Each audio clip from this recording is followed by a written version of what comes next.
ভাই নিজের কাছে মনে হয় দোয়া করলে দোয়া কবুল হয় না, আল্লাহর প্রতি ইখলাস, না না না না না না, এইটা অনেক বড় অন্যায়, অনেক বড় অন্যায়। আল্লাহ সুবহানাহু ওয়া তাআলা দোয়া কবুল করে, সামিউন বাসীর, সামিউদ দুআ।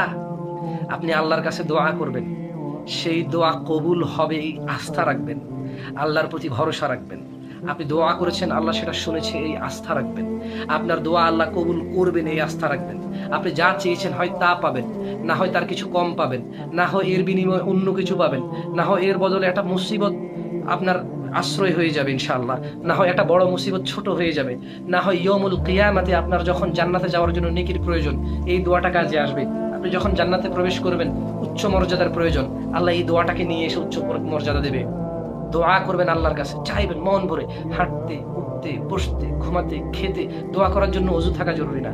শুধু টয়লেট অবস্থায় আল্লাহকে ডাকবেন না, এছাড়া সবসময় আল্লাহকে সবসময় ডাকবেন, সবসময় আল্লাহকে ডাকবেন ইযনিল্লাহি তাআলা।